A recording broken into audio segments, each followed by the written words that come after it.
Un bijou cette équation. On va sortir de la résolution. C'est comme si on avait fait 3 ans d'études. Allez, viens.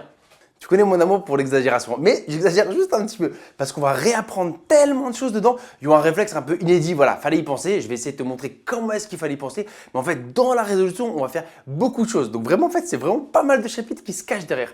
Quelle est cette équation? Eh bien, tu dois résoudre x facteur de x plus 2 facteur de x plus 4 facteur de x plus 6 égale 9. J'en ai fait une similaire, je crois, il y a 3-4 ans. Je vais essayer de la retrouver, je ne suis même pas sûr de la retrouver. Et en fait, ce n'était pas évident. Pourquoi? Parce que regarde le membre de gauche. Il n'y a rien de spécial qui sort, c'est déjà factorisé, donc je ne peux même pas te dire factorise, tu vois. Si tu développais le membre de gauche, parce que ce n'est pas un gros mot, tu vois, on peut développer, hein, même si on le fait rarement, qu'est-ce qui sort? Quelle puissance de x sort? X puissance 4. X fois x fois x fois x. X puissance 4 sort. Est-ce que tu connais la formule pour résoudre des équations du 4e degré? Non? Et ben voilà.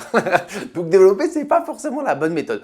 En revanche, il y a un truc qu'on peut faire, c'est faire plusieurs équipes parce que c'est souvent ça. Tu vois, dans les questions difficiles type Olympiade ou comme ça, comme il n'y a pas de chemin, en fait, tu dois faire des équipes qui ne sont pas naturelles ou en fait, scolairement, on ne te dit pas de faire ça. Scolairement, il y a la méthode. Mais là, tu dis non, en fait, regarde, si tu fais ça et ça, et ben en fait, il y a un truc qui se crée. Et ici, les deux équipes, c'était les gens extrêmes. X avec x plus 6 et E2 ensemble. Et ça tombe bien parce que dernièrement sur la chaîne, on a fait un peu ce que j'appelle la factorisation à l'américaine. Tu vois, c'est un truc que j'ai bien aimé faire et ça fait pas mal réagir, j'étais content. Et donc en fait, il faut être tellement fort sur le développement double qu'on arrive à refactoriser. Et donc là, je vais avoir besoin de toi. Si tu développes les deux du milieu, le coefficient en x qui sort, qui est-il? Il faut que tu le vois assez rapidement. Le coefficient en x, c'est quand tu auras E2 justement et E2. Donc il y a 6x qui sort. Ok? Nouvelle question pour toi. Quand tu développes E2, c'est qui le coefficient x qui sort? Là, c'est un développement simple. X fois 6. 6x également qui sort. Ah ouais, donc tu vois, en faisant des équipes judicieusement choisies, en fait, il y a un pattern, il y a un truc similaire qui va sortir. Et là, on va pouvoir discuter. Donc comme je l'ai dit, on fait deux équipes. Mais ne perds pas de vue, hein. Tout le monde se multiplie. Mais juste, moi, je vais développer ça et ça. Donc le premier, x fois x, x carré, plus 6x. Le deuxième, je te l'ai quasiment dit, regarde, x fois x, on est à x carré. 2 fois 4, on a 8, tu vois, allez, on fait comme si on était des grands. Et il reste l'équipe en x. Pour avoir l'équipe en x, il y a x fois 4, 4x, tu retiens, et 2 fois x, 2x. 4x et 2x, en tout, j'en ai combien des x? J'en ai 6. Bah oui, c'est le principe. C'est ce qui a permis d'être un peu visionnaire et de se dire, tiens, ce serait pas mal si je faisais ces deux équipes-là. Parce que regarde maintenant, x carré plus 6x, x carré plus 6x. Et c'est un autre truc qu'on fait énormément sur la chaîne, des changements de variables. Ton équation, en l'état, tu es incapable de la résoudre. Donc, tu fais un pas de côté, tu changes ta variable et en fait, celle-ci va être beaucoup plus simple à résoudre. Et si, quelle va être la variable? C'est ça, tu vois, x carré plus 6x, x carré plus 6x. Généralement, en fait, quand on fait un changement de variable, c'est qu'on a vu un truc et son carré. On a fait plein. Ici, ce n'est pas le cas, mais c'est juste on a fait apparaître deux fois la même quantité. Ah oui, donc si on disait que cette nouvelle chose, c'est une lettre, on va pouvoir résoudre l'équation avec cette nouvelle lettre et ensuite remonter pour trouver la valeur de x. Et pour changer, je l'appelle y. Donc moi, je pose y égale x carré plus 6x. Donc tout ça, c'est juste y, hein. C'est le principe. Hein. Y, c'est ça. Fois, et dans cette parenthèse, tout ça, c'est y. Donc ça, maintenant, je l'appelle y. Donc on a y plus 8. Y facteur de y plus 8 égale 9. Et voilà, on résout cette équation, tu vois, qui est plutôt mignonne maintenant. On la voit, on connaît les cadres, on sait comment la résoudre. On va voir y entre les mains. Et une fois que tu auras y, on pourra remonter pour aller chercher x. Mais tu vois bien que ce n'est pas fini. Hein. Quand on aura y, tu auras encore une équation du second degré à résoudre. Donc on n'a pas terminé. C'est pour ça que je t'ai dit qu'il y a plein d'enseignements. Comment est-ce qu'on fait pour résoudre ça?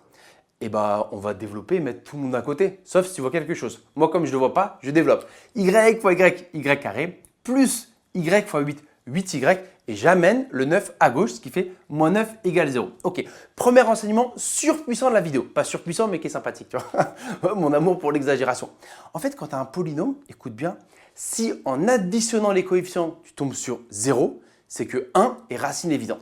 Quand tu additionnes les coefficients, devant y carré, il y a 1. Ici, c'est 1.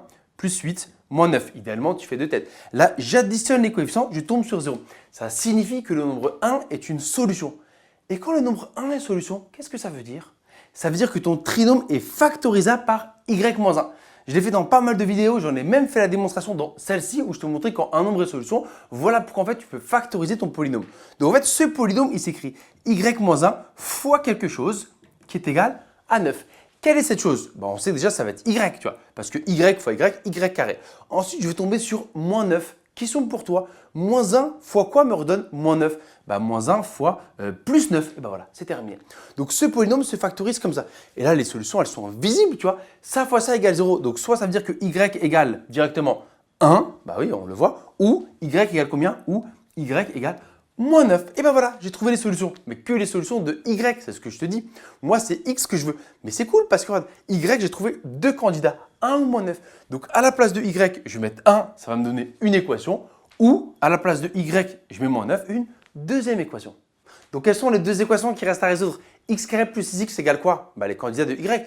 X carré plus 6x égale 1, parce que ça, c'est y, tu vois. Ou x carré plus 6x égale moins 9. Bah, une fois que je résous ces deux équations, bah, j'aurai les valeurs de x qui sont vraiment les solutions de l'équation de départ. Ok. Alors celle-ci, comment est-ce qu'on va faire? Bah, c'est encore une fois trinôme du second degré. Je mets tout le monde à côté. Donc ça fait x carré plus 6x moins 1 égale 0. Est-ce que la somme des coefficients donne 0? Bah non. 1 plus 6 moins 1, ça ne fait pas 0. Donc, tu vois, la petite technique ici ne fonctionne pas. Est-ce que tu vois une racine évidente ou un autre chemin qui va te permettre de vite résoudre ça? Non, moi non plus. Donc, pas le choix. On fait delta. Delta, c'est b carré moins 4sr. Allez, j'y vais directement. Ça fait 36 plus 4. Je suis allé vite. Hein. b carré, c'est le 6 au carré moins 4 fois 1 fois moins 1. Donc, 36 plus 4, ce qui fait 40. Comme delta étant strictement positif, il y a deux solutions, x1 et x2. x1, c'est moins b moins racine de delta sur 2a. B ici, c'est combien? C'est 6. Donc, moins B, c'est moins 6, moins racine de 40 sur 2A, 2 fois A, ce qui fait 2. 40, on peut simplifier parce que 40, c'est 4 fois 10. Donc, sous la racine, je fais apparaître un carré parfait. Comme 40 se décompose en 4 fois 10, on peut dire que racine de 40, c'est racine de 4 fois racine de 10. Et racine de 4, c'est cool, ça se simplifie, ça fait 2. Ah ouais, donc finalement, racine de 40, c'est, bah, je viens de te l'écrire, c'est 2 racines de 10, tu vois. Ça, c'est racine de 40. Et là, c'est cool, je vais pouvoir simplifier mon écriture. Je l'ai fait il n'y a pas si longtemps, j'espère que tu sais le faire en une étape. En fait, quand tu as une somme, tu vas simplifier chaque terme de ta somme du haut, parce que là, ça s'ajoute plus ou moins, c'est la même opération. Donc, comment est-ce qu'on simplifie? En fait, le 2, il va simplifier ou il va diviser chaque élément du numérateur. Moins 6 sur 2, ça fait moins 3. Et bien ici, moins 2 racine de 10 sur 10, je peux barrer les deux, il reste moins racine de 10. Ça, c'est la première solution. Et x2, qu'est-ce qu'elle vaut? Moi, je fais à chaque fois ça. Je me prends mon temps sur x1 parce que x2, c'est son conjugué. C'est juste ce signe-là qui change. Donc, c'est moins 3 plus racine de 10. Et ben voilà, déjà, on a trouvé deux solutions qui fonctionnent, tu vois, parce que c'est x que je veux. Donc, hop, je suis passé par ma variable tampon, j'ai envie de dire y. Je suis retombé sur mes pattes x, j'ai trouvé deux solutions qui conviennent. Cool, allons chercher les autres. Même première étape, moins 9 est devenu plus 9, donc c'est x carré plus 6x plus 9 égale 0. On refait un delta ou tu vois un truc qui te permet de trouver vite la solution? En fait, ça, on le fait très peu dans ce sens-là. Donc, quand ça tombe et on ne le voit pas, on a un petit peu le rage. Tu vois. Mais si tu le vois, tu es tellement content, bah, c'est une identité remarquable. A carré plus 2AB plus B au carré. Et les deux termes extrêmes sont des carrés, le carré de x et le carré de 3. Et ici, c'est le 2AB. Tu te souviens, le 2AB? 2 fois A fois B. Comme candidat A, ce serait x et B, ce serait, attention, B, ce serait 3. 2 fois x fois 3, 2 fois x fois 3, 6x. Je suis allé vite ou pas? Si je suis allé vite, je t'ai remis la formule. En fait, ce qu'il fallait voir, c'est que ça ressemblait à ça. Et quand tu ressembles à ça, eh ben, tu vaux A plus B le tout au carré. Et juste, tu check, tu vérifies les candidats, ce à quoi tu penses. Moi, j'ai pensé que A, c'était X et que B, c'était 3. Et donc, j'ai vérifié le 2AB avec toi qui me redonnait bien 6X. Et bah cool, ça en fait, voilà comment ça s'écrit. Un truc au carré qui vaut 0, qu'est-ce que ça veut dire? Ça veut juste dire que ce truc vaut 0. Donc, X plus 3 égale 0. Autrement dit, X égale moins 3. Ok, donc qu'est-ce qu'on peut en conclure? Eh bien que cette équation-là, elle admet trois solutions. Moins 3 moins racine de 10, moins 3 plus racine de 10 et la plus mignonne, moins 3. Bon, celle-là, on ne va pas les vérifier.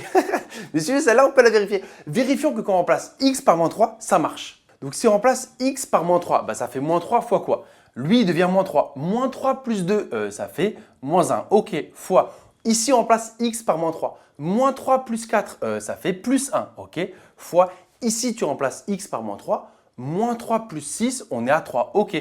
À quoi est-ce que c'est égal? Bah déjà, deux signes négatifs, résultat positif. 3 fois 1 fois 1 fois 3, ça fait plus 9. Yes, c'est bien une solution. Et celle-là, tu vois, elle n'était pas forcément visible dès le départ. On n'aurait pas forcément pensé qu'il y avait, tu vois, une solution toute belle, toute mignonne qui fonctionnait. Celle-là, d'accord. On sentait que c'était un truc un peu moche, mais la première, enfin celle-ci, plutôt inédit.